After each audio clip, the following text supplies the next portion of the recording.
Hello student, welcome to NB classroom. आज हम शुरू करने जा रहे हैं पाठ 10 प्रकाश, परावर्तन व अपवर्तन। इस पाठ में दो भाग पढ़ेंगे हम, परावर्तन और अपवर्तन। परावर्तन के अंदर हम अध्ययन करेंगे गोलीय दर्पण, इसके किरण चित्र और आंकिक प्रश्न। ऐसे ही अपवर्तन के अंदर हम पढ़ेंगे गोलीय लेंस, इसके किरण चित्र और आंकिक प्रश्न। इस चैप्टर को पढ़ने से पहले एक चीज़ ध्यान में रखिए कि सब बच्चों के पास में पेंसिल, स्केल, इरेजर, शार्पनर और चांदा अवश्य रूप से होना चाहिए, क्योंकि हम इस चैप्टर में किरण चित्र पढ़ने वाले हैं। ठीक है, ये चांदा इस तरीके का ये वक्राकार होता है, इससे हम गोलीय दर्पण और गोलीय लेंस बनाएंगे। तो आप ये चीज़ें अवश्य खरीद लें। साइंस के स्टूडेंट हैं तो हमारे पास में ये सब चीज़ें होना अति आवश्यक है।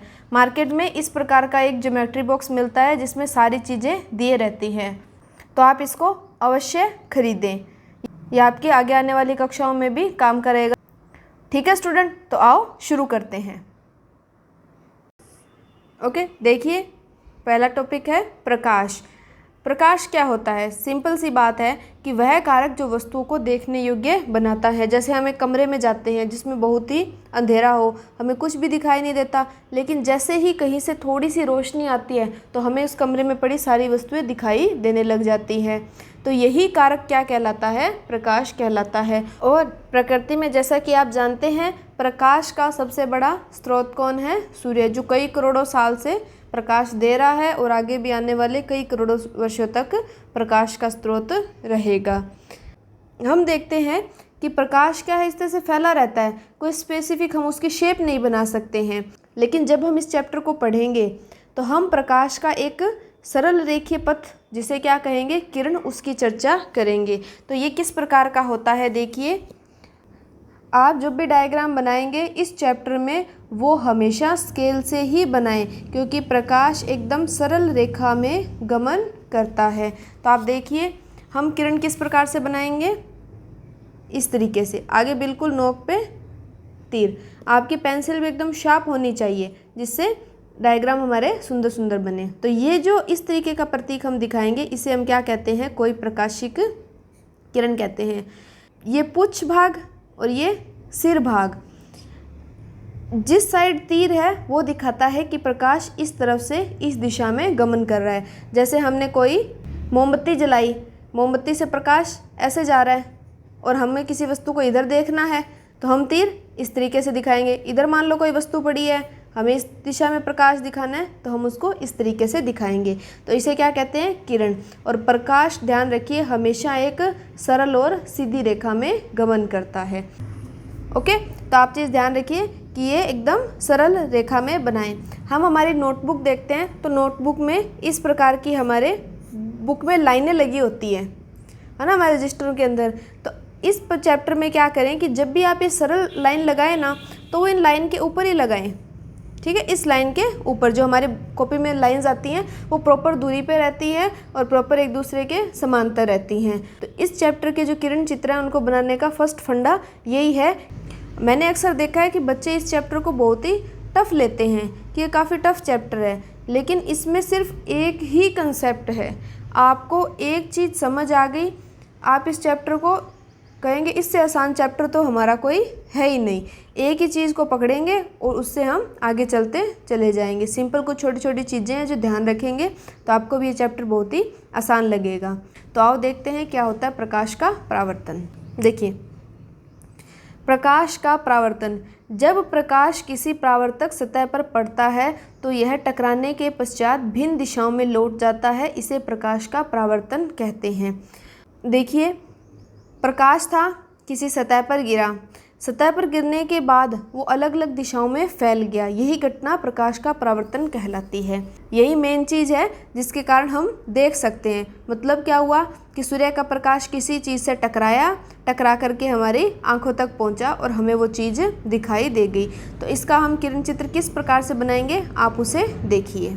सबसे पहले हमारे बुक में जो लाइन है उस लाइन के ऊपर आप इस प्रकार से लाइन लगाएं।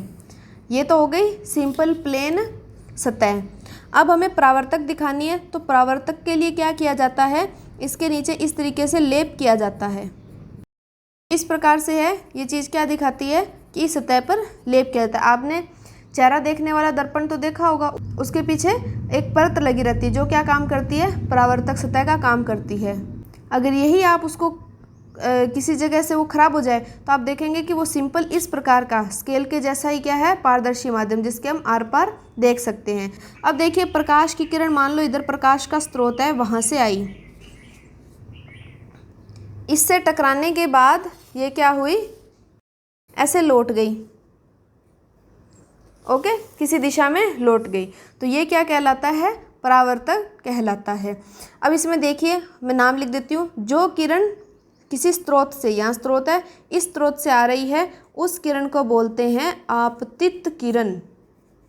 जो टकराने के बाद अलग दिशा में लौट गई उसे कहते हैं परावर्तित किरण। ये हम देख लेते हैं, ये क्या है हमारे पास में, कोई परावर्तक सतह है, ओके। जैसे इसके समांतर और भी किरण आती हैं, मान लो जैसे ये भी आ गई, ये भी क्या होगी, इस प्रकार से हम परावर्तन को दर्शाएंगे। चीज़ देखिए यहाँ पे कि परावर्तन दो प्रकार का होता है, एक होता है नियमित परावर्तन, एक होता है विस्तृत परावर्तन। दोनों में छोटा सा ही अंतर है। देखिए ये मैंने सतह ली है, ये बिल्कुल एकदम प्लेन है, तो यहाँ जो भी प्रकाश किरणें आएंगी वो परावर्तन के पश्चात सेम दिशा में लौटेंगी, इस प्रकार से, है ना। परावर्तन के पश्चात से ये यहाँ आई, बिल्कुल इधर गई, यहाँ आई, बिल्कुल इधर गई, दूसरी इसके समांतर आई, बिल्कुल समांतर गई। ये सतह हम मान लो खुरदरी कर दें, ये सतह हम इस प्रकार से खुरदरी कर दें, तो जैसे ये किरण यहाँ आई और ये ऐसे निकल गई, सेकंड किरण मान लो यहाँ टकराई और वो ऐसे चलेगी, तो ये समांतर नहीं जा रही ना, तो ये कौन सा हो जाएगा, विस्तृत परावर्तन। तो हम सिंपल नियमित परावर्तन को लेकर के ही अध्ययन करेंगे, ओके स्टूडेंट। नेक्स्ट हम देखते हैं परावर्तन के नियम, ये इम्पोर्टेंट है, इनको आप ध्यान में रखिए। तो क्या कहता है परावर्तन के नियम, देखिए आपतन कोण परावर्तन कोण के बराबर होता है। जैसे हम क्या करें, जो हमारी एक किरण को ले लेते हैं हम, इसको, इसके ऊपर हम इस तरीके से लंब डालते हैं, इसको हम क्या कहते हैं, अभिलंब। तो देखिए ये कौन सी किरण है, आपतित किरण। ये किरण और अभिलंब यहाँ कुछ कोण बनाएंगी, इस कोण को हम लिखते हैं आई से, जिसे क्या कहा जाता है, आपतन कोण कहा जाता है। ऐसे ही ये परावर्तित किरण है और ये अभिलंब है, इसके बीच में जो कोण बनेगा इसको हम आर से लिखते हैं, जिसे क्या कहा जाता है, परावर्तन कोण कहा जाता है। तो याद रखिए आपतन कोण और परावर्तन कोण दोनों का मान क्या होता है, बराबर होता है। यानी हम यहाँ लिख सकते हैं कोण आई बराबर कोण आर। ये 30 डिग्री है तो ये भी 30 डिग्री, ये 40 डिग्री है तो ये 40 डिग्री। ये नियमित परावर्तन के अंदर होता है। सेकंड देखिए, आपतित किरण आपतन बिंदु पर अभिलंब व परावर्तित किरण सभी एक ही तल में होते हैं। परावर्तन के अंदर क्या होगा कि ये जो आपतित किरण है, ये अभिलंब जो है और ये परावर्तित किरण, तीनों एक ही तल में, अभिलंब, आपतित किरण और परावर्तित किरण तीनों ही सतह के एक ही तल में रहेंगे, यानी एक ही साइड में ये रहेंगे। तो ये थे हमारे परावर्तन के नियम। इन नियमों के अंदर ही परावर्तन की घटना होती है। तो आप इन्हें नोट करें, ये किरण चित्र बनाएं, जैसा स्केल से लाइन टू लाइन लगा करके बनाया है, आप ही उसी प्रकार से इस डायग्राम को बनाएंगे और पेंसिल से ही बनाएंगे। ओके, नोट करें इसे।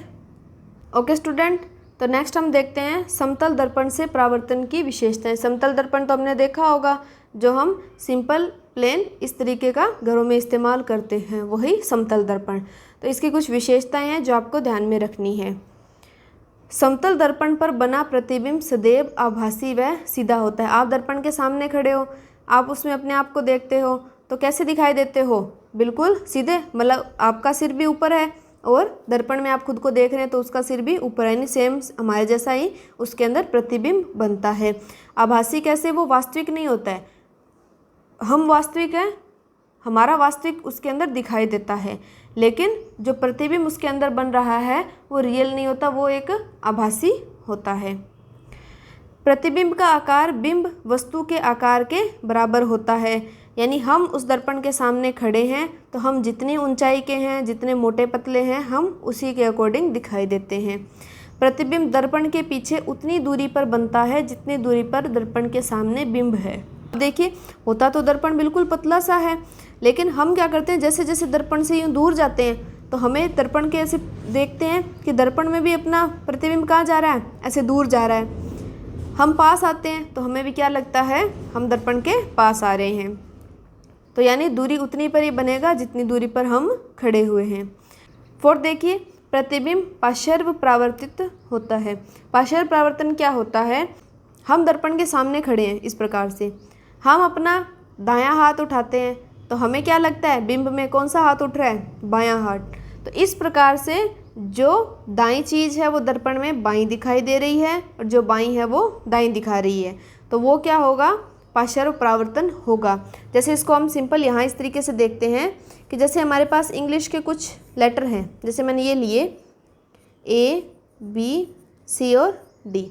हमने A लिया इस प्रकार से, तो हम दर्पण में देखते हैं ये बिल्कुल ऐसा ही दिखाई देता है, नो चेंज। इसका मतलब ये पार्श्व परावर्तित नहीं हुआ।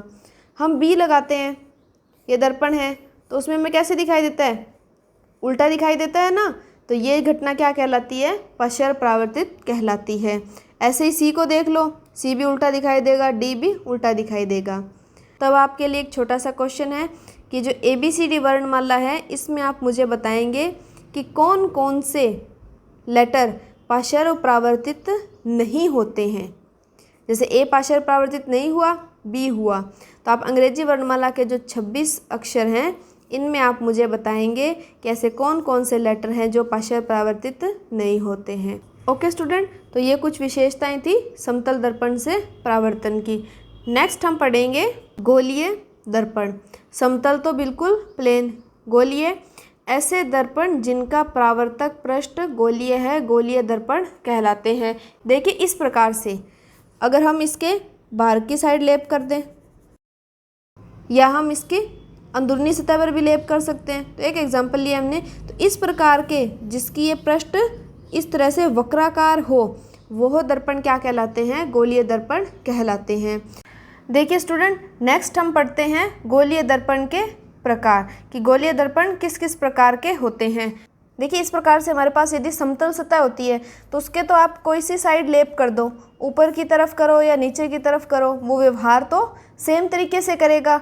लेकिन अगर हम गोलीय दर्पण ले यानी गोलाकार ले तो उसके हम देखिए दो तरीके से लेप कर सकते हैं, एक बाहर की साइड और एक अंदर की साइड, है ना, इस प्रकार से। तो देखिए ये परावर्तक लेप, तो परावर्तक सतह कौन सी, ये वाली, इधर किरण टकराएगी और इस तरीके से आएगी। इसमें परावर्तन कहाँ, इसके बाहर की उभरी हुई सतह पर। तो इस आधार पे हमारे पास में दर्पण दो प्रकार के होते हैं। कौन कौन से, देखिए अवतल दर्पण, ऐसे गोलीय दर्पण जिनकी अंदर की सतह परावर्तक हो। उत्तल दर्पण, ऐसे गोलीय दर्पण जिसकी उभरी हुई सतह परावर्तक हो। जैसे मैं यहाँ लाइन लगा लेती हूँ, इस तरीके से हमारी कॉपी के अंदर लाइन लगी हुई आती है, तो आप क्या करें, ये 90 वाली लाइन बिल्कुल इस लाइन के ऊपर रखें, ठीक है। नेक्स्ट आपको जितने लाइन का बनाना है आप उतने लाइन का बनाइए। देखिए 90 वाली लाइन ये, तो मैं 2 लाइन ये ऊपर तक बना देती हूँ और 2 लाइन नीचे तक। हमेशा चित्र जो बनाए वो समरूप बनाएं आप, इस तरीके से कि बीच की लाइन पकड़ लें आप, 1 2 3 तक ऊपर बना रहे हैं तो ऐसे ही बीच की लाइन से 1 2 और 3 लाइन नीचे तक ये डायग्राम बनाएं। अब देखिए हमें क्या करना है, लेप करना है। कौन सी साइड करेंगे, अवतल। अवतल यानी जिसके अंदर की सतह परावर्तक हो, यानी अंदर से तो परावर्तन होगा तो लेप का रहेगा बाहर की साइड। तो आप क्या करें, पेंसिल से इस प्रकार से लेप कर सकते हैं, लेकिन ऐसे लेप करते हैं तो उसमें एक प्रॉब्लम रहती है, टाइम भी ज़्यादा लगता है। तो इस लेप करने का एक सिंपल सा इजी तरीका है कि हमारे पास में ये मोम के कलर रहते हैं, आप कोई सा एक कलर ले सकते हो, ठीक है। मैंने यहाँ पे ग्रे कलर ले लिया है, तो मैं क्या करती हूँ, इस चांदे को बिल्कुल यहाँ रखती हूँ और अपने इस मोम के कलर को इस प्रकार से घुमा देती हूँ, तो हो गया ना ये लेप। तो ऐसे क्या है, बिल्कुल इजी तरीके में ये लेप हो जाएगा। थोड़ा सा इसको सेट कर देते हैं, है ना, ओके।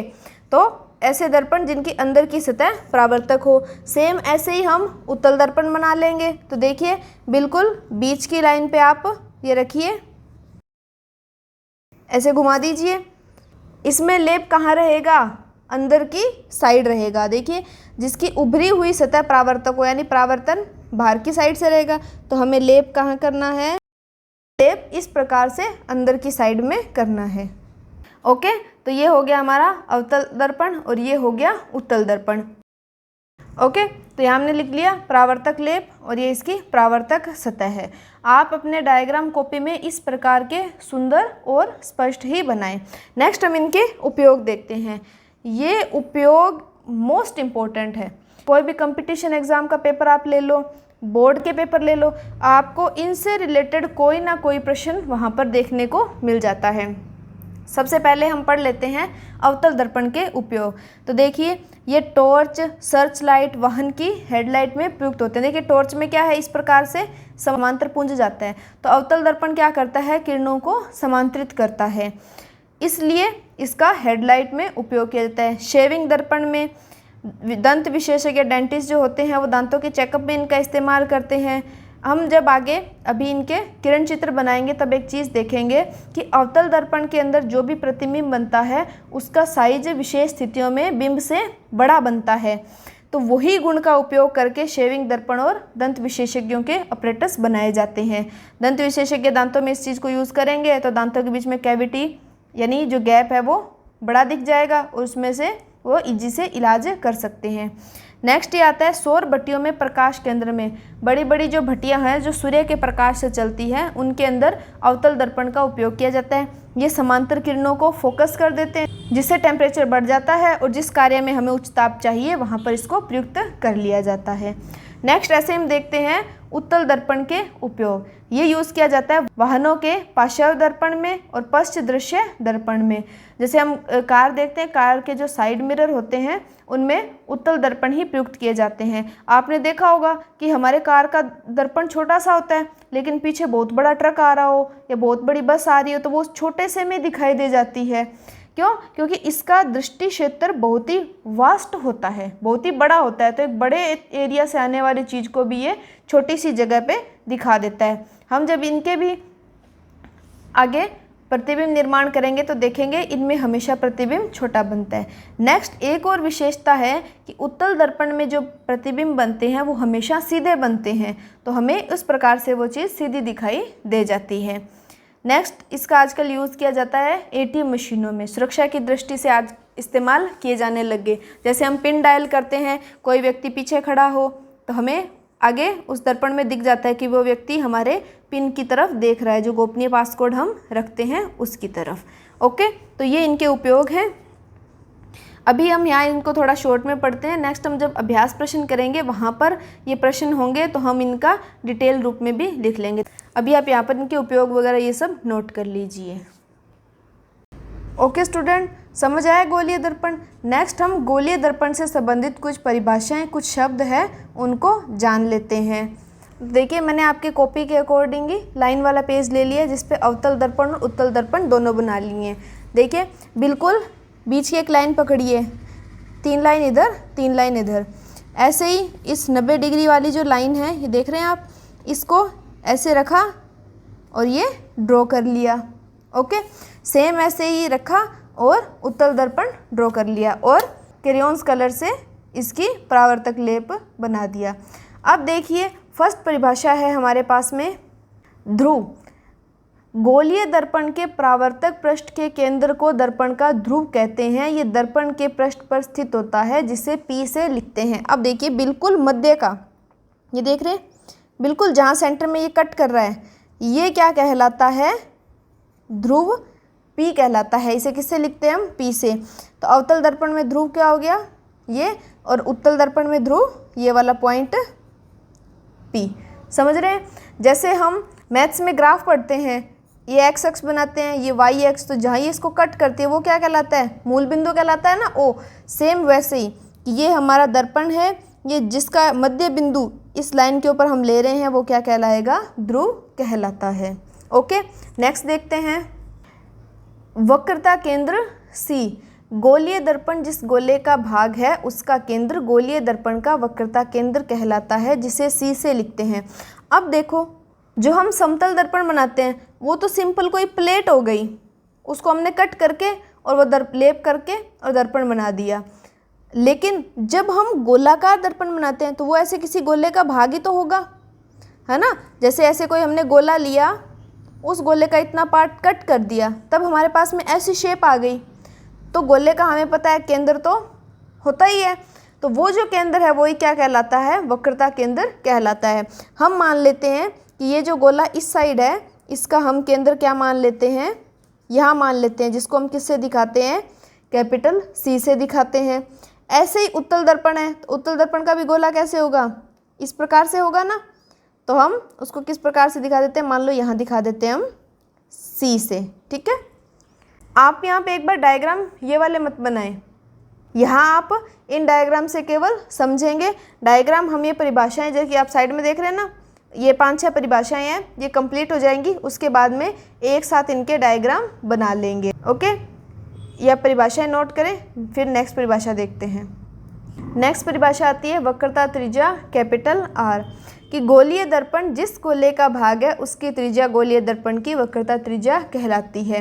जैसे वक्रता केंद्र था, गोले का केंद्र, जैसे हमने गोला लिया, अब इसकी कुछ ना कुछ त्रिज्या होगी, उस त्रिज्या को ही हम क्या कहते हैं, R कहते हैं। तो त्रिज्या क्या हुई देखिए, तो केंद्र से लेकर जो परिधि तक लाइन जाती है वही क्या कहलाती है, वक्रता त्रिज्या कहलाती है। तो इसे किससे दिखाते हैं हम, कैपिटल R से दिखाते हैं।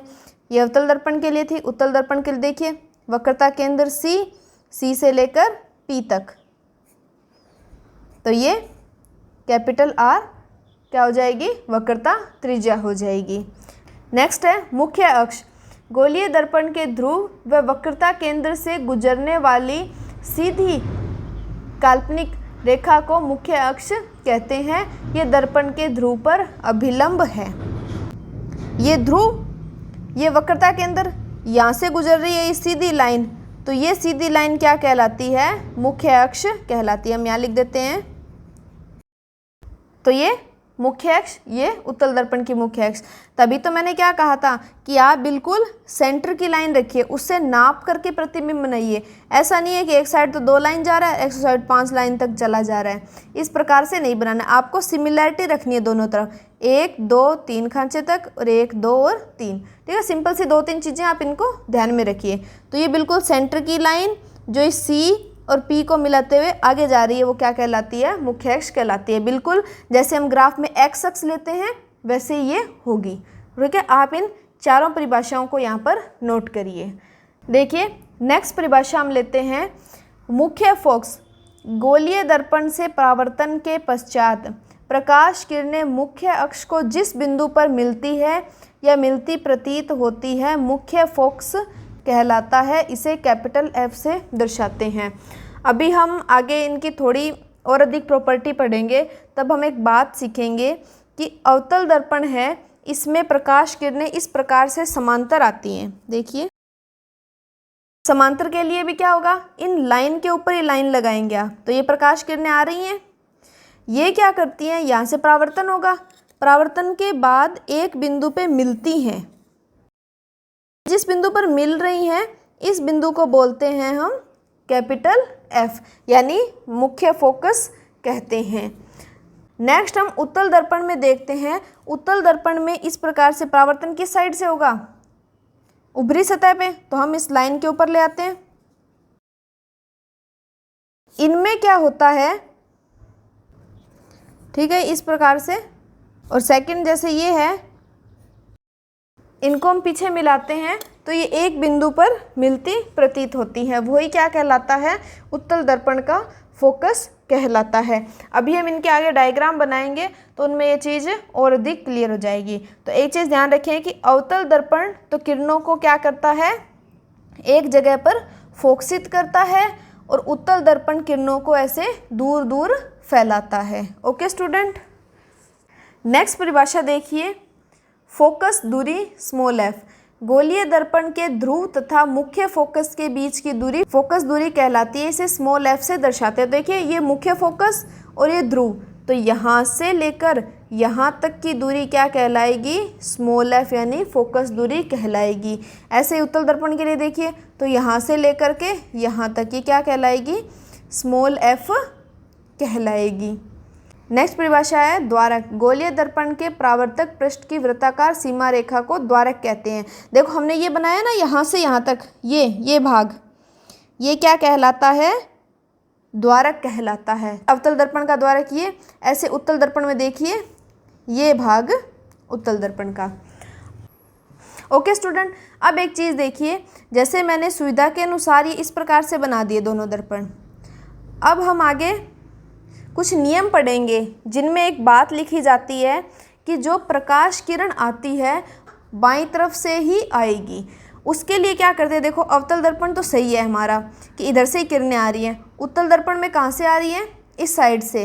तो अभी हम डायग्राम बनाएंगे, उसमें हम क्या करेंगे, उत्तल दर्पण को इस प्रकार से घुमा देंगे कि हमारी प्रकाश किरणें बाएं भाग से ही आती हुई होंगी। तो मैंने एक बात कही थी कि हमने इन चित्रों के माध्यम से तो इन बातों को समझा। जो हमारी ये 6-7 परिभाषाएं हैं, इनका हम एक समेकित डायग्राम बना लेते हैं, जिसे आप नोटबुक में एज इट इज इन परिभाषाओं के बाद में नोट करेंगे। ओके बच्चों, यहाँ पर हमने सारी परिभाषाओं को मिला करके अवतल और उत्तल दर्पण के लिए समेकित डायग्राम बना लिया है।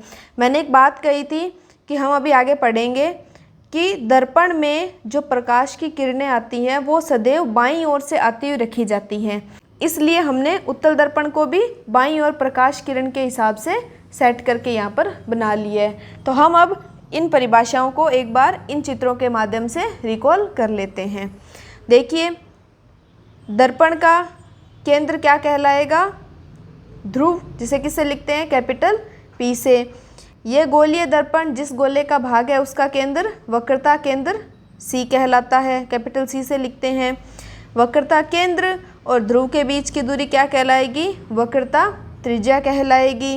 वह काल्पनिक लाइन जो वक्रता केंद्र और ध्रुव को मिलाती है क्या कहलाएगी, मुख्य अक्ष कहलाएगी।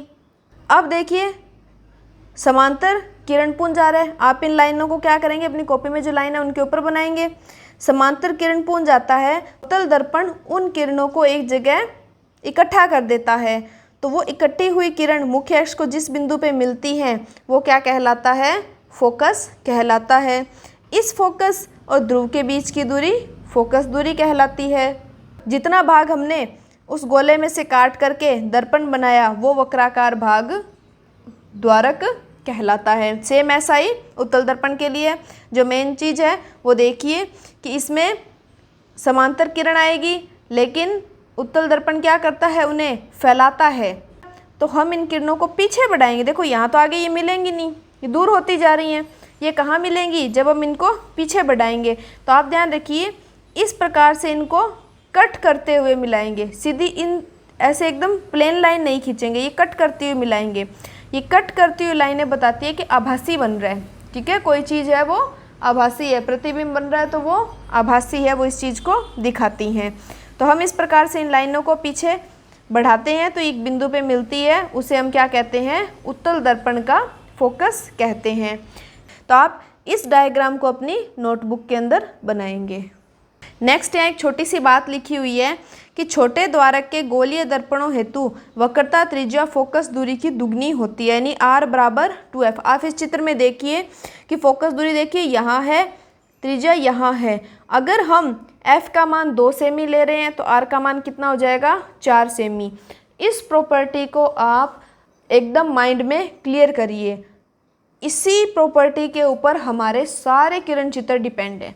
आप ये 2 सेमी लेंगे, ये 4 सेमी लेंगे और ऐसे ही डायग्राम हम बनाएंगे। आगे समझोगे बहुत इजी वे में होता जाएगा कि वक्रता त्रिज्या हमेशा फोकस दूरी की दुगनी होती है। फोकस दूरी 10 है तो वक्रता त्रिज्या 20 होगी। वक्रता त्रिज्या मान लो हमें दे दी जाए 40 सेंटीमीटर है तो फोकस दूरी 20 यानी आधी हो जाएगी। दोनों दर्पण के लिए ये समान ही रहेगा। तो आप यहाँ इस चीज़ को बहुत ही इम्पोर्टेंट वे में नोट करेंगे। ओके, नेक्स्ट बच्चों हम पढ़ते हैं गोलीय दर्पण द्वारा परावर्तन के लिए चिन्ह परिपाटी नियम। जो मैंने अभी बताया था ना कि बिंब को बाईं ओर रखेंगे, तो वो नियम हम यहाँ पे डिस्कस कर लेते हैं। तो इसके लिए मैंने यहाँ पर सिंपल एक दर्पण ले लिया है। ये नियम अवतल और उत्तल दर्पण दोनों के लिए सेम ही रहेंगे, तो हम जनरली अवतल दर्पण ले लेते हैं, लेकिन उत्तल दर्पण के लिए भी ये नियम लागू रहेंगे। तो इसमें देखिए क्या कहा है कि इस परिपाटी में दर्पण के ध्रुव P को मूल बिंदु माना जाता है। ये दर्पण का ध्रुव और ये मुख्य अक्ष। जैसे हम सेम इसको आप ग्राफ की तुलना से पढ़िए, जैसे ग्राफ लेते हैं, मैं यहाँ सिंपल ग्राफ को भी साथ में एक्सप्लेन करती जाऊँगी। +x -x +y -y और ये मूल बिंदु। तो ये देखिए ये +y -y +x और -x इस तरीके से है ना। तो देखते हैं इसमें नियम। फर्स्ट देखिए, बिंब सदैव दर्पण के बाईं ओर रखा जाता है। बिंब को हमेशा दर्पण के बाईं ओर रखना है, यानी दर्पण के हमेशा इस साइड, अपनी कॉपी का जो हाशिए वाला साइड है इस साइड ही रखना है। बिंब को जैसे किस तरीके से दिखाया जाता है, इस प्रकार से। आप 1 लाइन का ले सकते हो, 2 लाइन का, जैसे मैं 2 लाइन तक का ले लेती हूँ। बिल्कुल सीधा और टिप, ये होता है बिंब। तो बिंब किस ओर रखना है? बाईं ओर। यानी एक बात आप समझ गए, बिंब से जो भी इसकी दूरी है वो हमेशा किस में आएगी? माइनस में आएगी। तो आप याद रखें, बिंब दूरी को u से लिखा जाता है। इंग्लिश के स्मॉल लेटर u होता है ना, UVWXYZ, तो स्मॉल u से लिखा जाता है। तो u चाहे उत्तल दर्पण हो चाहे अवतल दर्पण हो, u का मान हमेशा ही माइनस में आएगा। ओके स्टूडेंट, नेक्स्ट देखिए, मुख्य अक्ष के समांतर सभी दूरियां दर्पण के ध्रुव से मापी जाती है। देखिए ये हमारा स्केल है। अब मैं आपको ये कहूँ, आप मेरे को ये दूरी माप के बताइए कि P इस दर्पण से कितनी दूर है। तो आप सिंपल क्या करोगे, 0 को कहाँ पॉइंट करोगे? 0 बिल्कुल इसके ध्रुव पे रहेगा। ओके ठीक है, स्केल थोड़ा ऊपर उठ गई है रिंग की वजह से, लेकिन हम देखो 0 को यहाँ रखेंगे और ये बता देंगे, तो ये लगभग 8.2 सेंटीमीटर। यानी जो भी दूरियां हम मापेंगे सारी दूरियां हमें दर्पण के ध्रुव से ही लेनी है, इधर मापनी है। तो आप अपने स्केल की 0 को कहाँ पॉइंट करेंगे? P पे, और जैसे यहाँ पे 2 सेंटीमीटर मापनी है, 3 मापनी है, तो बिल्कुल इस P से ही मापेंगे। ऐसे मत लगाइए, देखिए जैसे ये ध्रुव है ना, तो 0 यहाँ होना चाहिए। कई बच्चों की मिस्टेक होती है, वो यहाँ लगाते हैं स्केल का ये कोना, नहीं, बिल्कुल 0 से मापनी होती है दूरियां जो भी मापी जाती है। ठीक है, स्केल का पॉइंट 0 से आप इसको मापिए। जैसे मैं आपको कहूँ 2 सेंटीमीटर का रेखाखंड खींचिए, तो पॉइंट यहाँ 0 से 2 इस प्रकार से, ऐसे नहीं खींचना है यहाँ पॉइंट, ये दूरी को कंसीडर नहीं करते हैं ये। ठीक है, नेक्स्ट देखिए, ध्रुव मूल बिंदु के दाईं ओर +x की दूरियां धनात्मक, बाईं ओर -x के अनुदिश दूरियां ऋणात्मक मानी जाती है। यानी आप इस दर्पण से इधर जो भी दूरियां लोगे वो पॉजिटिव आएगी और इधर जो भी दूरियां लोगे वो नेगेटिव आएगी। ठीक है, ऐसे चलेंगे तो हम अब इसे बता सकते हैं। देखो डायग्राम में हमने अवतल दर्पण का फोकस कहाँ था? इधर। तो अवतल दर्पण का फोकस नेगेटिव। उत्तल दर्पण का फोकस देखिए किस साइड है? इस साइड। तो उत्तल दर्पण का फोकस पॉजिटिव। ओके, समझ आया ना? ये पॉइंट यहाँ पे क्लियर हो गया। नेक्स्ट 4th पॉइंट देखते हैं, मुख्य अक्ष के लंबवत व ऊपर की ओर दूरियां +yx धनात्मक और मुख्य अक्ष के लंबवत नीचे की ओर दूरियां ऋणात्मक मानी जाती है। जैसे हमारा बिंब ये ऊपर की तरफ है, तो हम इस बिंब की ऊंचाई लेंगे तो वो किस में लेंगे? पॉजिटिव, क्योंकि ये क्या है? +yx की ओर। मान लो हमारा प्रतिबिंब इस तरीके से बन रहा है, ठीक है, नीचे बन रहा है, तो अगर हम इसकी लंबाई लेंगे तो वो किस में लेंगे? नेगेटिव में। ठीक है, हमने इन पॉइंट्स को एक डायग्राम में इंक्लूड कर दिया। थोड़ा हम रिवीजन कर लेते हैं। P मुख्य बिंदु, बिंब सदा बाईं ओर, बिंब से आपतित प्रकाश इस तरीके से, दाईं ओर की दूरियां पॉजिटिव, बाईं ओर की दूरियां नेगेटिव, मुख्य अक्ष से ऊपर की दूरियां पॉजिटिव, मुख्य अक्ष से नीचे की दूरियां नेगेटिव। सिंपल सी चीज़ें हैं। ये जो चीज़ है ये कहाँ काम आएगी? जब हम दर्पण से संबंधित, लेंस से संबंधित आंकिक जो प्रश्न न्यूमेरिकल करेंगे उनमें ये चीज़ काम में आती है। तो आप इन नियमों को ध्यान में रखिए। ओके बच्चों, तो हमने चिन्ह परिपाटी नियम पढ़े। अब हम पढ़ते हैं प्रतिबिंब निर्माण के नियम, यानी किस प्रकार से दर्पण के द्वारा प्रतिबिंब बनेंगे। तो उसके कुछ नियम हैं, इन्हीं नियमों के आधार पर हम किरण चित्र बनाएंगे। इस चैप्टर में सबसे ज़्यादा पूछे जाने वाली चीज़ है उत्तल और अवतल दर्पण से, उत्तल व अवतल लेंस से किरण चित्र बनाइए। तो हमें कुछ नियम पता होंगे तभी तो हम उनके किरण चित्र बना सकते हैं, या इसमें आते हैं अंकिक प्रश्न। तो चलो देखते हैं इन्हें। देखिए, फर्स्ट है हमारे पास में अक्ष के समांतर किरण, यानी ये मुख्य अक्ष है, इसके समांतर जो किरण आएगी उनका परावर्तन होगा तो किस प्रकार से होगा। तो देखिए, दर्पण के मुख्य अक्ष के समांतर प्रकाश किरण परावर्तन के पश्चात अवतल दर्पण के मुख्य फोकस से गुजरेगी और उत्तल दर्पण के मुख्य फोकस से गुजरती प्रतीत होगी। देखिए, मैंने यहाँ पे सिंपल अवतल दर्पण और उत्तल दर्पण दोनों बना लिए हैं। समांतर कैसे आएंगी? मुख्य अक्ष, हमारी कॉपी में लाइंस होती हैं, तो लाइंस के ऊपर ही आपको लाइन लगानी है इस प्रकार से, बिल्कुल यहाँ तक 2 लाइन लगा लीजिए। ठीक है, ये क्या है, देखो बिल्कुल समांतर आ रही हैं, आती हैं। तो आप किस प्रकार से दिखाओगे? इस प्रकार से। मैं यहाँ क्या करती हूँ, लगभग देखिए 2 सेंटीमीटर, 0 से 2 सेंटीमीटर पर यहाँ पर फोकस ले लेती हूँ। ओके, आपको इसी प्रकार से छोटा सा पॉइंट लगाना है। इसे मैंने क्या नाम दिया? फोकस F दिया। ये किरणें देखिए परावर्तन के पश्चात अवतल दर्पण के फोकस से गुजरेंगी, तो आप इन्हें इस तरीके से गुजार दीजिए, यहाँ टच और ऐसे। सेकंड भी इस प्रकार से। ओके, समझ आई बात कि समांतर जो भी किरण आएगी वो फोकस से गुजरेगी, किसमें? अवतल दर्पण में। उत्तल दर्पण के लिए देखते हैं हम, बिल्कुल समांतर आ रही हैं। उत्तल दर्पण का फोकस किधर होगा? देखो गोले का शेप इधर है तो फोकस इस साइड, तो यहाँ भी 2 सेंटीमीटर पे निशान लगा लेते हैं। ओके, 2 दिख रहा है आपको। अब इसमें से गुजरती प्रतीत होंगी। हमने उत्तल दर्पण की प्रॉपर्टी क्या पढ़ी थी? उत्तल दर्पण किरणों को फैलाता है। तो आप देखिए ये इस तरीके से फैल गई इधर, और पीछे हम इसको इस प्रकार से डॉट करते हुए मिलाते हैं। सेम यही लाइन ऐसे, और ये पीछे की ओर। तो ये बिंदु क्या कहलाता है? फोकस बिंदु कहलाता है। कौन सा? उत्तल दर्पण का। ये किरणें इधर जा रही हैं तो इनको इस प्रकार से बना दीजिए।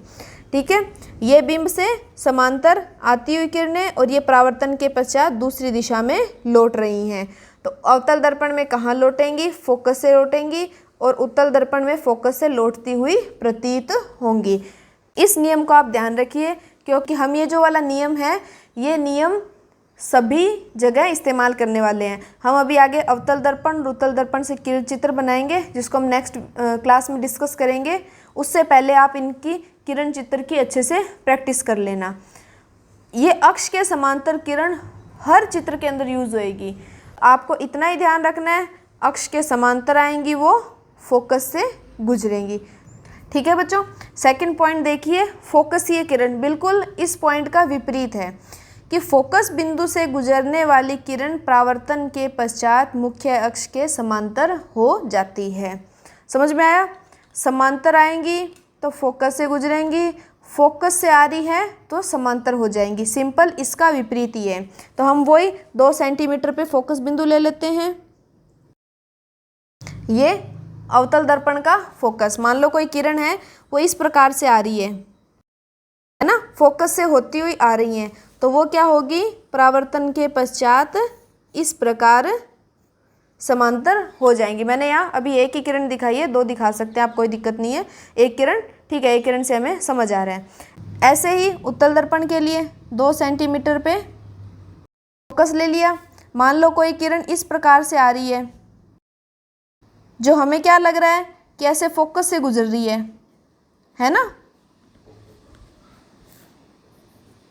ठीक है, जैसे फोकस से गुजर रही है तो वो यहाँ देखो, इसकी पृष्ठ पे परावर्तन होगा, और परावर्तन होते ही वो क्या हो जाएगी? इस मुख्य अक्ष के समांतर हो जाएगी। ओके स्टूडेंट, तो ये दो नियम आपको समझ आए। ठीक है, सिंपल है। अक्ष के समांतर तो कहाँ से गुजरेगी? राइट, फोकस से। फोकस से गुजर रही है तो कहाँ से? समांतर हो जाएंगी। मेन तो आपका ये फर्स्ट पॉइंट एकदम मेन है, इसे आप ध्यान में रखिए। ओके, तो इन्हें नोट करें। बिल्कुल मैं बार बार बोल रही हूँ, पेंसिल का यूज़ करते हुए, स्केल का यूज़ करते हुए इन डायग्राम को बनाएं। तो देखिए कितने सुंदर और क्लियर।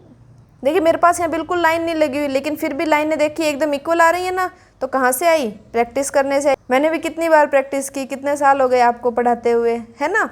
तो आप भी प्रैक्टिस करें, क्योंकि आपको तो क्या है, आपको तो एग्ज़ाम देना है, तो प्रैक्टिस तो करनी पड़ेगी। आप इनकी जितनी प्रैक्टिस करेंगे आपके डायग्राम में उतनी ही क्लियरिटी आएगी। तो आप इन दो नियमों को नोट करिए, फिर दो और हैं उन्हें पढ़ते हैं। ओके बच्चों, तो हमने दो नियम पढ़ लिए। तीसरा देखते हैं हम, अभिलंब किरण। सिंपल है, ये तो बहुत ही आसान है। दर्पण के वक्रता केंद्र पर आपतित किरण परावर्तन के पश्चात वापस उसी पथ पर लौट जाती है, यानी जहाँ से आई वहीं चली गई। तो देखिए सिंपल क्या काम करेंगे हम, 2 सेंटीमीटर पर फोकस। फिर आपको एक चीज़ बताई थी, यानी वक्रता त्रिज्या फोकस दूरी की क्या होती है? दुगनी। 2 पे फोकस तो 4 पे वक्रता केंद्र। फोकस को किससे लिखते हैं? कैपिटल F से। और वक्रता केंद्र को किससे लिखते हैं? कैपिटल C से। क्या कह रहा है? जो वक्रता केंद्र से आ रही है ना, इस प्रकार से आ रही है, तो ये क्या होगा? परावर्तन होगा ना, तो वापस ऐसे ही चली जाएगी। ठीक है, बिल्कुल जो केंद्र है, केंद्र से आने वाली किरण परावर्तन के पश्चात वापस उसी पथ पर लौट जाती है। उत्तल दर्पण के लिए देखते हैं, 2 सेंटीमीटर और 2 4 सेंटीमीटर। ठीक है, ये फोकस, ये केंद्र। इसमें कैसे होगा? देखिए कोई किरण ऐसे लग रही है हमें कि वक्रता केंद्र पे आ रही है ना, इस प्रकार से। तो ये इधर आ रही है, परावर्तन के बाद ये वापस उसी मार्ग पे लौट जाती है। ठीक है स्टूडेंट, सिंपल सा नियम था ये। तो लास्ट 4th नियम हम देखते हैं, तिर्यक किरण। दर्पण के ध्रुव पर आपतित किरण परावर्तन के पश्चात उतने ही कोण से लौट जाती हैं। सिंपल ध्यान रखिए, दर्पण के कहाँ पर आ रही है? ये ध्रुव पर, ध्रुव यानी P पर। जिस कोण से आएंगी उतने कोण से लौट जाएंगी। कौन सी प्रॉपर्टी है ये? परावर्तन का सेकंड नियम हमने पढ़ा था ना, कि आपतन कोण और परावर्तन कोण दोनों का मान क्या होता है? बराबर होता है। तो जैसे हम इस चांदे से यहाँ पर कोण बना लेते हैं, ठीक है, बिल्कुल ओ यहाँ सेंटर में। मान लिया मैंने यहाँ से, इससे देखो 80 70, यहाँ 70 पर 20 डिग्री का कोण बना लिया, तो वो इधर भी कितने डिग्री पे बनाएगी? 70 पे बनाएगी। तो 70 वाला यानी बिल्कुल यहाँ। अब इनको हम ध्रुव से मिला देते हैं। ठीक है, यानी ये इधर आपतित और ये इधर परावर्तित। तो हम इसको क्या देते हैं? कोण I बोलते हैं, और इसको क्या बोलते हैं? कोण R बोलते हैं। यानी आपतन कोण किसके बराबर होता है? परावर्तन कोण के बराबर होता है। तो यहाँ परावर्तन का सेकंड नियम क्लियर हो गया। ऐसे ही उत्तल दर्पण के लिए देखिए, सेम अपने चांदे को बिल्कुल इस गोले में सेट कीजिए। सही है क्या? बिल्कुल नहीं। देखो लाइन मुख्य अक्ष कहाँ जा रही है, तो इसको थोड़ा सेट करें। देखो ये बिल्कुल परफेक्ट है ना।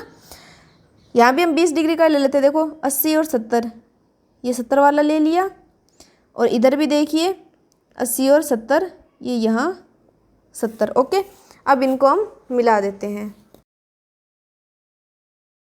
तो ये इधर आपतित और ये इधर परावर्तित, ये कोण I, ये कोण R।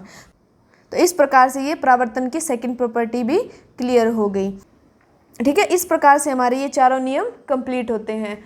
तो ये चीज़ देखी, स्केल, चांदा और पेंसिल, ये तो आपके पास में कंफर्म होने ही चाहिए।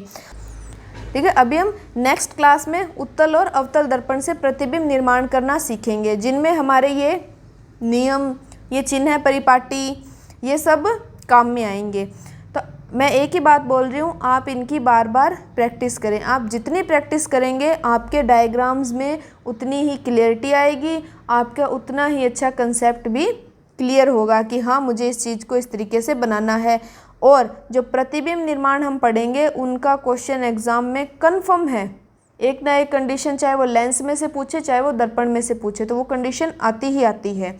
तो हम ये 4 नियम हमने पढ़े थे, समांतराती किरण, फोकसीय किरण, अभिलंब किरण और तिर्यक किरण। इन चारों किरणों से हम कोई भी 2 किरण उठा करके प्रतिबिंब निर्माण कर सकते हैं। तो उनको हम करेंगे नेक्स्ट क्लास में डिस्कस। ओके स्टूडेंट, आज हमने पढ़ा परावर्तन किसे कहते हैं, परावर्तन के नियम क्या क्या हैं, गोलीय दर्पण कौन से होते हैं, उत्तल और अवतल दर्पण में क्या अंतर है, किस प्रकार से हम इसके अंदर बिंब प्रतिबिंब को डिसाइड करते हैं, किस प्रकार की किरणें इसमें लेते हैं। ओके स्टूडेंट, आज की क्लास में बस इतना ही। Thank you for watching.